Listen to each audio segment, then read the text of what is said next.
Hello friends, आपका स्वागत अभिनंदन है आज की इस नई क्लास में। आज के वीडियो के माध्यम से हम लोग देखेंगे ना बीए 4th सेमेस्टर में जो भी बाबू लोग हैं, जो भी बच्चे हैं जो पढ़ रहे हैं, जिनको कि एमजीसी 6 पेपर में इतिहास को लिए होंगे, यानी जिनका मेजर पेपर हिस्ट्री रहा होगा, तो उनको तो आपको पता होना चाहिए कि आपको 3 पेपर पढ़ने हैं, एमजीसी 5, 6, 7। तो एमजीसी 5 को जहाँ तक हो सका हमने कंप्लीट कराया है एक आध टॉपिक को छोड़कर। बाकी अब हम लोग क्या कर रहे हैं कि एमजीसी 6 और 7 के ऊपर ध्यान दे रहे हैं। ठीक है, तो आप लोग अगर नए हैं तो चैनल को सब्सक्राइब कीजिएगा, दोस्त यार में शेयर कर दीजिएगा ताकि उनको भी इसका बेनिफिट मिले। और आप लोग कंटिन्यूअसली अब क्लास को करिए, क्योंकि आपके एग्जाम कब ले लिए जाएंगे ये आपको भी नहीं पता और हमको भी नहीं पता है। ठीक है, कुछ यूनिवर्सिटी का तो एग्जाम होने ही वाला है, तो इस वजह से आप लोग लग जाइए। ऐसा नहीं है कि छोड़ के बैठ जाइए, बाद में पता चला कि एग्जाम का डेट आया और आपसे हो नहीं पा रहा है। ठीक, तो वो चीज नहीं करना है। ठीक, तो चलिए अब शुरू करते हैं हम लोग चीजों को। ऑब्जेक्टिव क्वेश्चन है, इसके ऊपर एक भी ऑब्जेक्टिव क्लास नहीं था तो बच्चों का बहुत ज्यादा डिमांड था कि गुरुजी एगो तो ऑब्जेक्टिव भी करा दीजिए, कम से कम कुछ समझ में आए कि कहाँ से क्वेश्चन होगा, कैसे बनना है, कैसे बनाना है, उन चीजों के ऊपर। ठीक है, तो आज के क्वेश्चन को देखते चलिएगा। 20-22 क्वेश्चन ही है, ज्यादा हम क्वेश्चन लेके नहीं आ पाए हैं, क्योंकि अभी व्यक्तिगत देखिएगा हम क्लास भी नहीं ले पा रहे हैं। इसका रीजन है जो कि हम आपको बताना इसलिए भी तर्कगत समझते हैं ना, क्योंकि आप हमको समझते हैं और हम आपको। उसमें दिक्कत ये है कि अभी हम जो भी वर्क कर रहे हैं ना, उसमें ये है प्रॉब्लम कि अभी बहुत ज्यादा टाइम हमको उधर देना पड़ रहा है, तो हमारे पास सही में कहिए तो फुर्सत नहीं होता है, लेकिन तब भी कोशिश है कि समय निकाल के आपके लिए काम करते रहें। ठीक है, चलिए शुरू करते हैं पहले सवाल से। नेपोलियन बोनापार्ट का जन्म कहाँ हुआ था बताइएगा। तो नेपोलियन बोनापार्ट के बारे में आपको बताया था कि इनका जन्म जो हुआ था कार्सिका द्वीप में हुआ था, तो इसको ध्यान में रखिएगा। ठीक है, दूसरा, नेपोलियन में फ्रांस में किस प्रकार के शासन व्यवस्था को स्थापित करने का काम किया। तो इन्होंने जो किया था लोकतांत्रिक, गणराज्य या तानाशाही या संघीय शासन। तो सही उत्तर होगा तानाशाही। ठीक है, अब देखिए एक चीज आपको बताते हैं, नेपोलियन बोनापार्ट के बारे में एक बात ध्यान में रखिएगा, ये फ्रांस का शासक था। दूसरा बात ध्यान में रखिएगा, जब ये राजा बनता है ना बच्चों, 1789 की फ्रांसीसी क्रांति के बाद आप देखिएगा रॉबेस्पियर के नेतृत्व में, आप देखिए फ्रांस में क्या होता है कि आतंक का राज स्थापित होता है। उसके बाद देखिएगा वहां की जनता नेपोलियन को अपना राजा घोषित करती है, वो राजा बन जाता है। जब राजा बनने के बाद ये क्या करता है ना कि शुरुआत में देखिए नेपोलियन सिविल कोड, यानी कि नेपोलियन कोड एगो लागू करता है। ठीक है, इसके तहत कुछ लोगों को, यानी फ्रांस की जनता को कुछ अधिकार देता है, जैसे नागरिक समानता का अधिकार देता है। उसके बाद सभी को बोलता है कि भाई आप मतलब मताधिकार का अधिकार, ये सभी चीजें वो प्रोवाइड करता है वहां के लोगों को। ठीक है, लेकिन आप देखिएगा एक तरफ वो जहां जनता को कुछ अधिकार भी दे रहा है, लेकिन दूसरी तरफ ये था कि ये तानाशाह शासक था, यानी ये एक तरह से जनता के ऊपर मतलब जो शासन कर रहा था वो बड़ा ही तानाशाहियत के रूप में कर रहा था। ठीक है, तो इस बात को भी ध्यान में रखिएगा, नेपोलियन का कहा जहां वहां कुछ अच्छे काम भी हैं, तो उसमें आपको सबसे बड़े इसके डिमेरिट्स आपको दिखेंगे, वह है तानाशाह। इसने तानाशाह रूप से शासन करके जनता को आतंकित करने का काम किया था। ठीक है, तो इस बात को जरूर ध्यान में रखिएगा, हो सकता है कि आपसे सवाल बने। अगला सवाल, नेपोलियन ने किस वर्ष स्वयं को सम्राट फ्रांस का जो है सम्राट घोषित कर दिया, यानी फ्रांस का राजा कब बना, ये नेपोलियन जो है कब बना था, ये बताना है आपको। सही उत्तर क्या होगा, तो 1804 ईस्वी में बना था। ठीक है, तो 1804 ईस्वी में अपने आप को इसने राजा घोषित किया। कुछ समय बाद ये देखिएगा बहुत अच्छे से शासन भी करेगा, शासन प्रशासन को चलाएगा, लेकिन दुर्भाग्य की बात है एक युद्ध में ये पराजित भी होता है। किस युद्ध में, तो वो अभी तुरंत बताएंगे, थोड़ा देर सब्र रखिए। नेपोलियन से रिलेटेड बहुत से सवाल लेके आए हुए हैं, इसलिए लेके आए हुए हैं ना कि नेपोलियन से सवाल एक दो आपका ऑब्जेक्टिव में रहता है, इस वजह से इसको हमने टॉपिक को चुना है और इसके ऊपर जो भी सवाल बनते हैं उसको हमने कराने का प्रयास किया है, और नेपोलियन वाला टॉपिक कंप्लीट हो जाएगा। यानी कि आज के वीडियो में यूनिट 1 का पूरा थ्योरी कराया है, यूनिट 1 का पूरा ऑब्जेक्टिव कर देंगे, ऑब्जेक्टिव हो जाएगा, फिर यूनिट 2 और उसके थ्योरी और ऑब्जेक्टिव करा देंगे। ठीक है, चलिए, नेपोलियन के शासनकाल में लागू किया गया जो विधि संहिता था ना, उसको क्या कहा जाता था। यानी नेपोलियन के समय में आप देखिएगा एक विधि संहिता, लॉ का एक मतलब कहिए तो फॉर्मेट तैयार करके उसको लागू किया गया। उसका नाम क्या था, तो नेपोलियन कोड था। इसी के तहत हम आपको बताए भी कि वहां के लोगों को कुछ अधिकार दिए गए, जैसे उनको कुछ देखिए नागरिक अधिकार दिए गए, संपत्ति का अधिकार दिया गया। तो ये सभी चीजें इसी विधि संहिता के अंतर्गत नेपोलियन ने प्रोवाइड किया था अपने यहाँ रहने वाले जनता को। ठीक है, नेपोलियन की सबसे प्रसिद्ध लड़ाई कौन सी थी जिसमें वो हार गया था, यानी जिसमें उसकी पराजय हुई थी, बताइए। तो ये तो बहुत बार बताया भी है कि 1815 में देखिएगा नेपोलियन जो है वाटरलू का मैदान जो है वहां पे हार जाता है। अब बोलिए गुरुजी एक बात बताइए, वाटरलू के मैदान में इसको हराने वाला कौन है? तो ब्रिटेन के लोग थे, उसके बाद आपको प्रसा, ऑस्ट्रिया, ये सब लोग इन्होंने गुटबाजी करके इसको हरा दिया। किसको? नेपोलियन को। और नेपोलियन को हराने के लिए 3-4 देशों के लोग गुटबाजी किए और उसके बाद नेपोलियन हरा है, ठीक है, वाटरलू के मैदान में। कब हुआ था ये युद्ध? तो बोलिएगा 1815 ईस्वी में, 1815 में, ठीक? तो इसको भी ध्यान में रखिएगा। वाटरलू की लड़ाई कब हुई थी बताइए? वही हो गया 1815 ईस्वी में वाटरलू की लड़ाई हुई, जिसमें नेपोलियन हार गया। अब देखिए इसका इम्पैक्ट क्या होता है, अब इसको समझना है, यहाँ से थोड़ा जोड़िएगा खुद को कि देखिए 1815 में नेपोलियन हार रहा है। नेपोलियन के हारने के बाद उसके द्वारा जितने जीते गए क्षेत्र थे, चाहे वो ऑस्ट्रिया के हो, प्रसा के हो, या फिर कुछ और भी क्षेत्र हैं उनको जीता हुआ हो, तो उन सभी, सार्डिनिया, ये सबको, तो उन सभी चीजों को अब देखिए ये लोग जो जीतने वाले लोग हैं वाटरलू के मैदान में नेपोलियन को हराने के बाद, इन लोगों ने एक संधि करा जिसका नाम था वियना कांग्रेस। और वियना कॉन्फ्रेंस या वियना कांग्रेस आपको बोले या वियना सम्मेलन बोले, ये 1815 में ही हुआ, वाटरलू के मैदान के बाद, युद्ध के बाद। उसके बाद इसमें क्या हुआ कि नेपोलियन के द्वारा जितने जितने क्षेत्र जीते गए थे उन सभी क्षेत्रों को फिर से उन्होंने वापस ले लिया। जहां जहां से देखिए नेपोलियन, जैसे मान लीजिए आप अपने घर में रहते हैं, आप अपने अड़ोस पड़ोस के लोगों को हरा दिया और उसका कुछ एरिया को कलेक्ट कर लिए या जीत लिए। अब देखिए कुछ दिन बाद आपका पड़ोस वाला सब एक साथ होगा और आपको हरा देगा। तो वो क्या करेगा, जोन जोन क्षेत्र उसका हम आप जीते होंगे वो सब ले लेगा वापस, है कि नहीं? तो नेपोलियन के साथ भी वैसा ही हुआ। नेपोलियन जो है जब शक्तिशाली था, उसने जब सबको हरा दिया, तो उस समय इसने बहुत से क्षेत्र को ले लिया था। लेकिन बाद में क्या हुआ, वो लोग सब साथ होकर जब नेपोलियन को हरा देते हैं, तो नेपोलियन के द्वारा जीते गए सभी क्षेत्र उन्होंने फिर से वापस कलेक्ट कर लिया या ले लिया, ठीक है? तो इस बात को जरूर ध्यान में रखिएगा। थोड़ा सा बात यह कंसेप्ट वाला है, चूंकि वियना कांग्रेस आपको जब पढ़ाए थे तो वहां पे हम बताए थे कि नेपोलियन के बाद जो आप देखिएगा नेपोलियन के डिक्लाइन का एरा जो है यहीं से शुरू होता है, वियना कॉन्फ्रेंस के बाद ही, ठीक है? चलिए, नेपोलियन को पहली बार कहाँ निर्वासित होना पड़ा, यानी उसको भाग जाना पड़ा कहाँ, हारने के बाद? तो वो कौन जगह है बताइए? तो वो सही उत्तर होगा एल्बा द्वीप। ये पहली बार वहीं पे भागा था, ठीक है? अगला है, नेपोलियन की मृत्यु कब हुई, यानी ये मर कब गया? तो 1821 ईस्वी में मर गया था। इस बात को भी ध्यान में रखिएगा। हो सकता है सवाल ऐसे बने, नेपोलियन से जितना सवाल बनने का था उसको हमने कराया है, ठीक है? अब इसमें ध्यान में रखना है कि आपको क्वेश्चन को देखिए, आपको जो सब्जेक्टिव पढ़ाया गया है एकदम थ्योरेटिकली आपको पढ़ाए भी हैं और एकदम कंसेप्ट वाइज 1 2 3 4 करके क्लास में आपको दिए हुए हैं, उतना कर लीजिए ताकि आपको ये चीज का एहसास हो कि आपसे सवाल गलत नहीं होगा, ठीक है? चलिए, 1830 की क्रांति के समय फ्रांस का राजा कौन था, यानी 1830 की जो क्रांति हुई इसके बारे में आपको बताए थे। आप थोड़ा सा समझिए यहाँ, देखिए नेपोलियन बोनापार्ट हार रहा है, वो मर रहा है, ठीक है, उसकी डेथ हो गई। उसके बाद देखिएगा फ्रांस में क्या होता है, फिर से बुर्बो राजवंश का राजा बनेगा। वो राजा बनने के बाद क्या होता है कि इसका नाम था चार्ल्स दसम, चार्ल्स दसवां, ठीक है, यही है। उस समय जो 1830 की क्रांति के समय राजा था, कौन था? चार्ल्स दसवां जिसको बोलते हैं या दसम बोलते हैं, ये राजा बना। राजा बनने के बाद इसने क्या किया, स्वेच्छाचारी शासन किया, यानी लोगों को फिर से इसने प्रताड़ित करना शुरू कर दिया। इसने कुछ कुछ नियम लगा दिए और इसका मोटिव क्या था जानते हैं? कि 1789 की क्रांति से पहले जो व्यवस्था फ्रांस में चल रही थी उसी व्यवस्था को फिर से एड ऑन करके चालू कर देना, यानी उसी व्यवस्था को फिर से लागू करना। यानी ये कोई नया परिवर्तन नहीं करना चाहता था। दूसरा बात, लोगों के हित का काम नहीं करना चाहता था, ये अपने हित का काम ज्यादा करना पसंद कर रहा था। ये चाह रहा था हम राजा हैं तो हमको निरंकुशता के साथ शासन करने दो।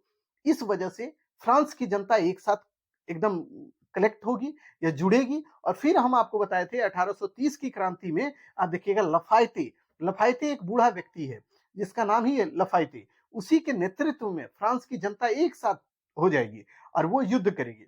और युद्ध में क्या होगा कि जब युद्ध शुरू होगा ना तो ये जो चार्ल्स दसम है ये गद्दी छोड़कर भाग निकलेगा, ठीक है? उसके बाद आप देखिएगा कि फिर से दूसरा राजा बनेगा वहां पे, कहां पे?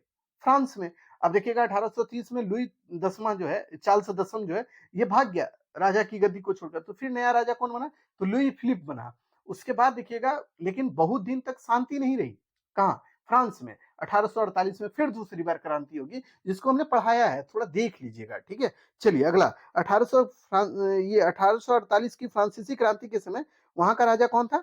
तो वही है, लुई फिलिप है, ठीक है? लुई फिलिप है, इसके बारे में थोड़ा जान लीजिए। 1848 की क्रांति के समय लुई फिलिप जब राजा बना ना बच्चों, तो उसके बाद क्या होता है कि यह भी वही हाल का आदमी है, ये क्या कर रहा है, गीजो, गीजो इसका नाम है, एक नाम याद रखिएगा, इसका एक मंत्री था, प्रधानमंत्री, उसका नाम था गीजो। गीजो जो था प्रतिक्रियावादी व्यक्ति था, यानी वह भी जनता के हित से उसको कोई मतलब नहीं था, और उसने भी वही काम किया जो लुई ये चार्ल्स दसम के समय हो रहा था। जनता का हित को ध्यान में नहीं रखा गया, यानी कि अपने ही हित को ध्यान में ज्यादा रखा गया।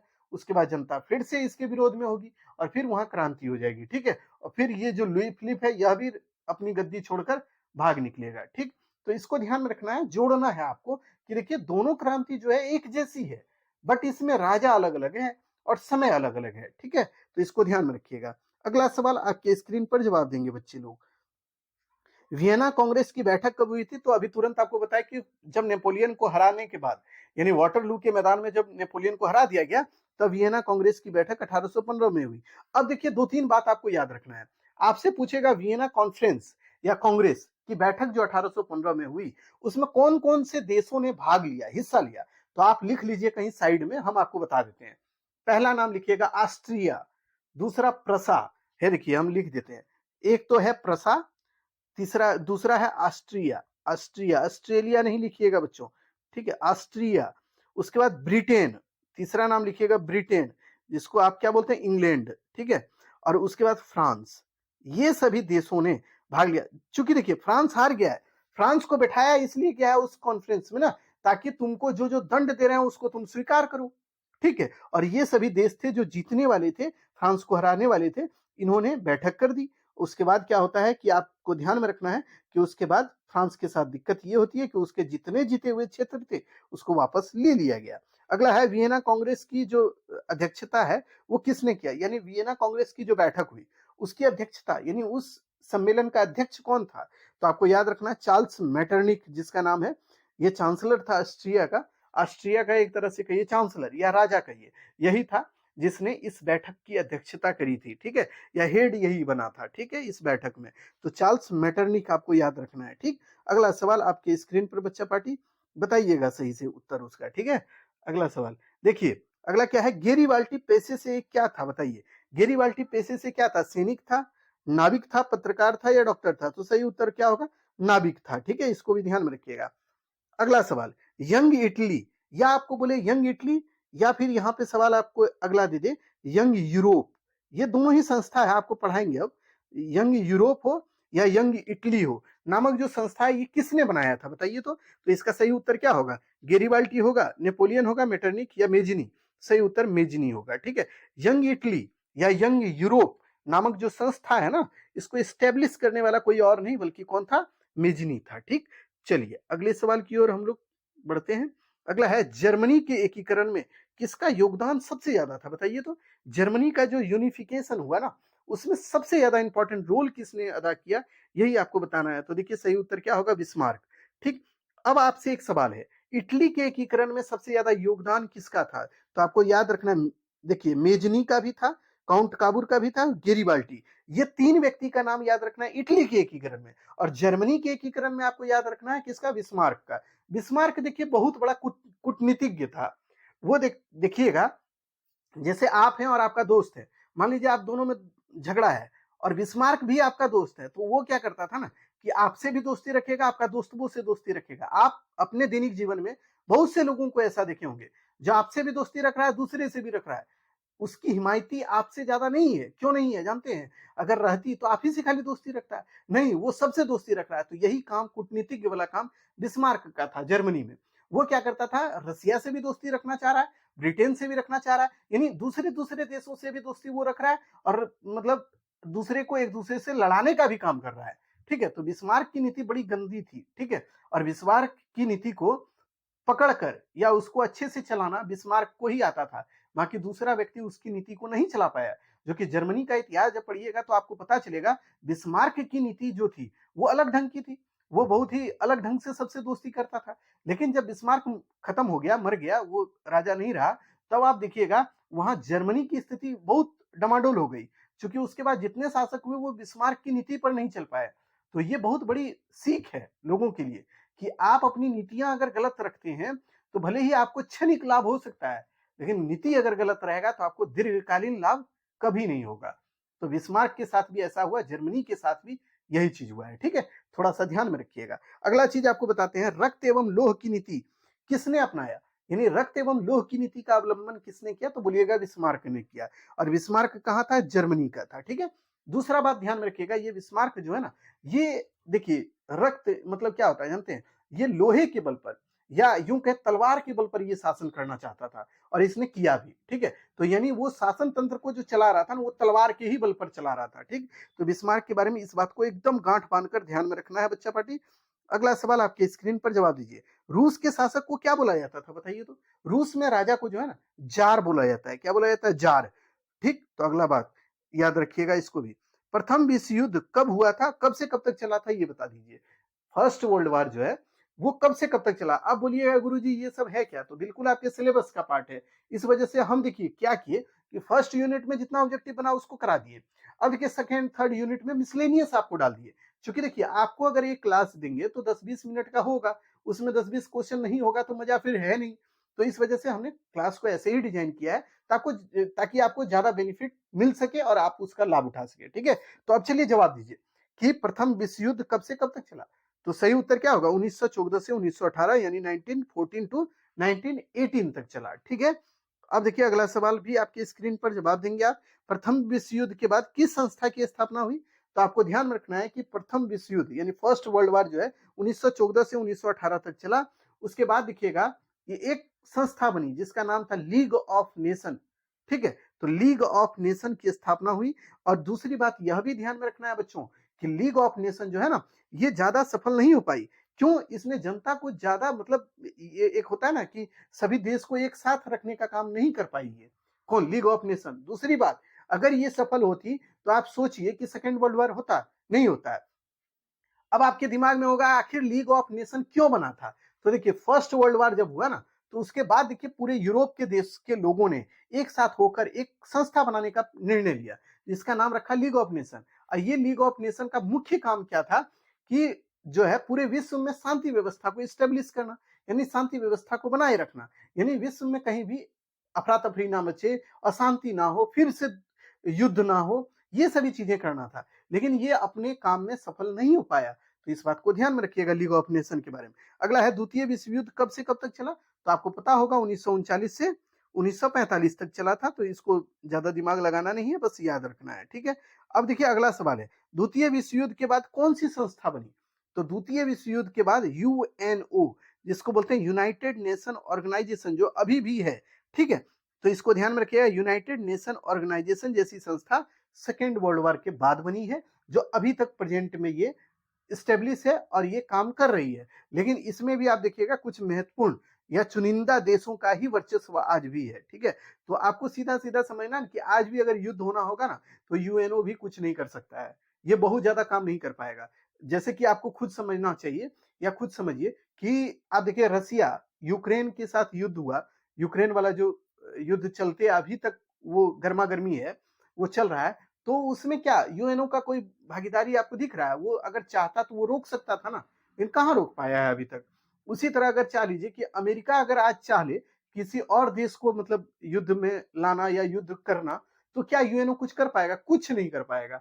ये नाम मात्र का काम करता रहेगा, ठीक है। तो आपको सीधा सीधी बात ये समझना है कि यूएनओ भी आज के समय में उतना प्रासंगिक नहीं है जिस सोच से इसको बनाया गया था, ठीक है। लेकिन बात की चीजें हम लोग क्लास वाइज क्लास आपको समझा देंगे। जब ये संस्था पढ़ाएंगे तो इसके डिमेरिट और मेरिट दोनों जब पढ़ाएंगे, तब आपको ये रियलाइज होगा कि यूएनओ जैसी संस्था भी आज के समय में उतना कुछ नहीं है। जिसके पास पावर है, जिसके पास शक्ति है, जिसके पास पैसा है, वही पावरफुल है आज के समय में भी, ठीक है। तो आज के लिए इतना ही। अगर अच्छा लगे तो दोस्त यार में शेयर कर दीजिएगा। बाकी चीजें अगले क्लास में। तब तक के लिए आभार और धन्यवाद कि आपने हमको इतना देर तक सुना, ठीक है। चलिए।